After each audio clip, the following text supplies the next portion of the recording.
Good afternoon, my name is John Burnett. And today we're going to be covering Chapter 12, Biologic Oxidation.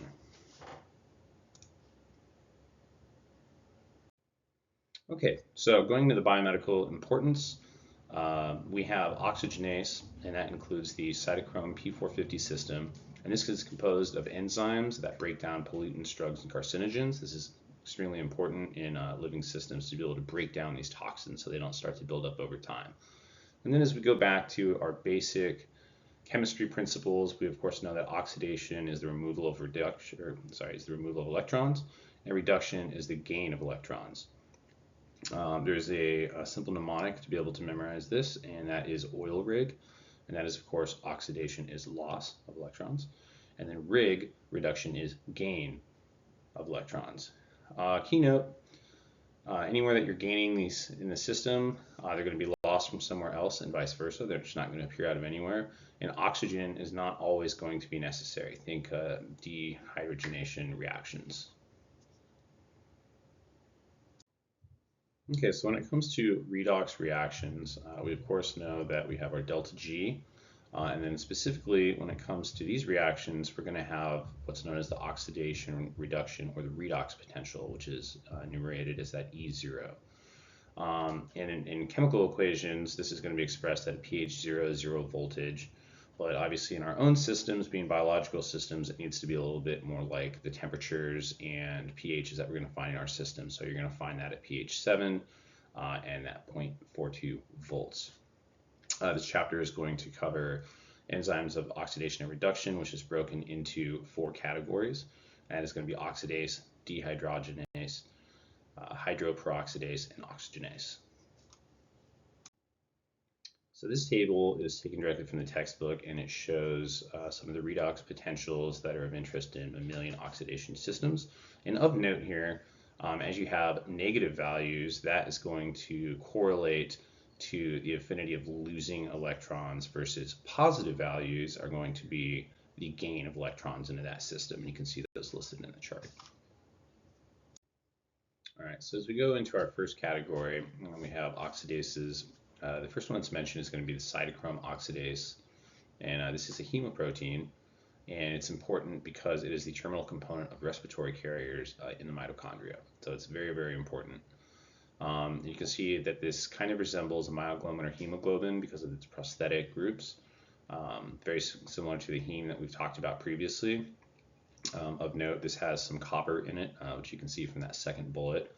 And then of very key importance is what blocks this enzyme, and it's blocked by hydrogen sulfide, carbon monoxide, and cyanide. So if you can think of some situations where there might be damage to that and causing that enzyme to malfunction.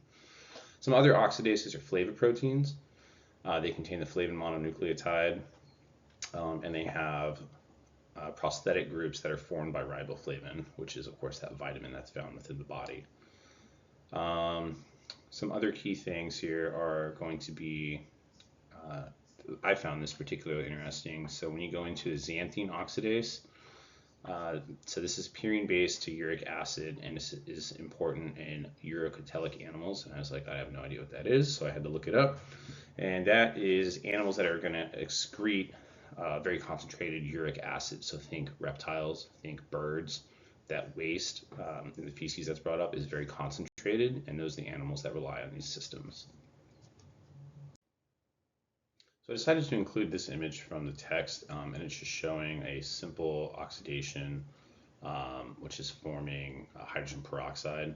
And keep note of this, there might be a question that has to pertain with this because this is a very unique reaction into our system.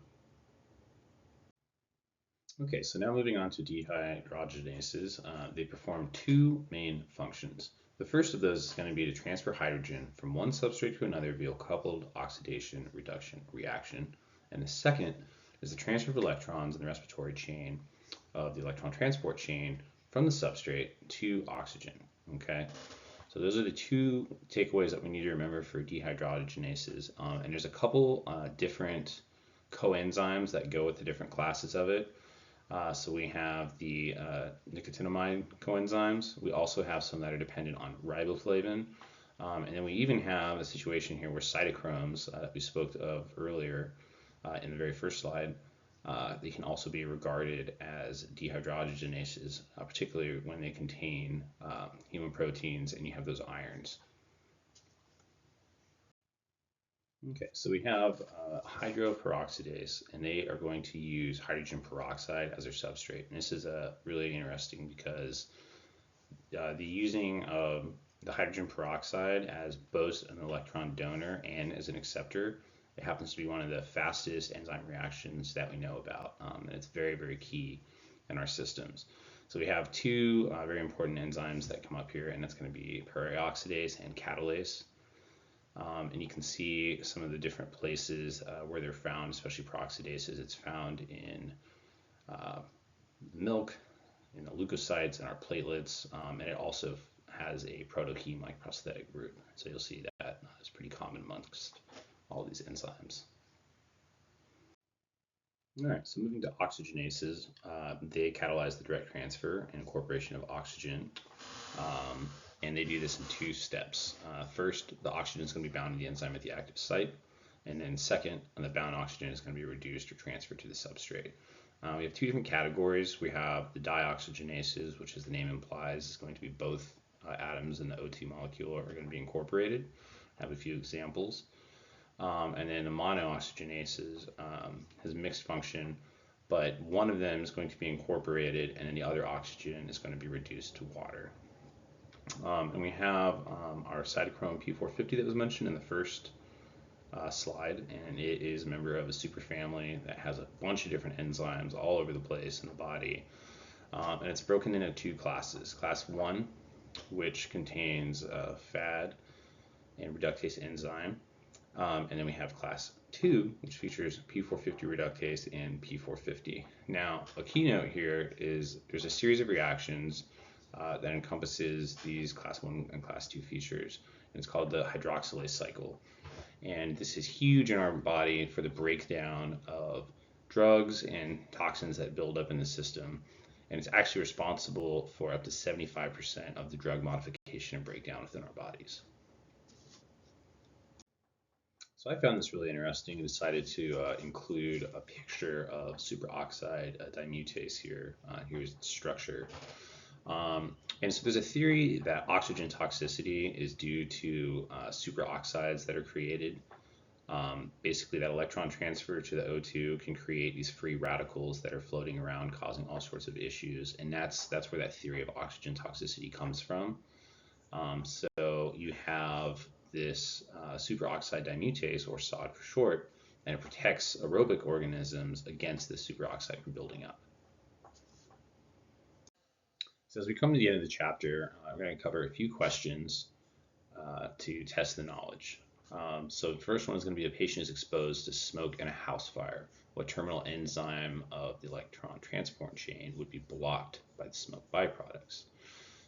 And there's one that was very specifically mentioned towards the beginning here. We know it's not going to be ATP synthase, nor is it going to be succinate dehydrogenase, nor NADH dehydrogenase, but cytochrome oxidase, if you remember from earlier, is affected by carbon monoxide, which is a major byproduct coming off of fire. So with the patient being exposed to that, this could be a system that would going to be affected, making cytochrome oxidase our correct answer.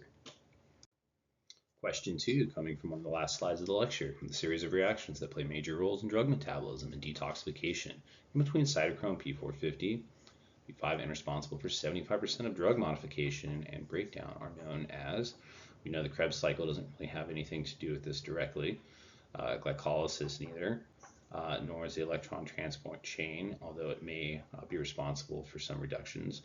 However, the hydroxylase cycle that was mentioned at the end is that stage that is responsible for this massive breakdown of toxins and drugs within our body. Okay, so question number 3, which enzyme is responsible for one of the fastest reactions known and uses hydrogen peroxide as an electron donor and acceptor? And if you'll remember, I had a special note about this being one of the fastest reactions known. You know, it's not DNA polymerase, doesn't really have anything to do with this, nor is it amylase, nor lactate dehydrogenase, but catalase is going to be our correct answer here. So what are the two main functions of dehydrogenases? There's two large bullet points early in the slide when we started speaking of dehydrogenases. We know that synthesizing glycogen from glucose is not really what we were talking about in this chapter, nor hydrolyzing bonds using water. Although that could be closely related, the correct one is going to be the transfer of hydrogen from one substrate to another via the coupled oxidation reduction reaction, and the transfer of electrons in the respiratory chain from the electron transport chain to form the substrate to oxygen. So 1 and 2 are our two main functions of dehydrogenases. All right, and for our final question, what class of enzymes are found in both plants and animals and are important defenses against reactive oxygen species, like peroxides? There's only one of these that we talked about within this lecture, and that's going to be the hydroperoxidase. So thank you. I hope that you enjoyed this presentation, and the references will be included on the next slide if you have any questions. Thank you very much.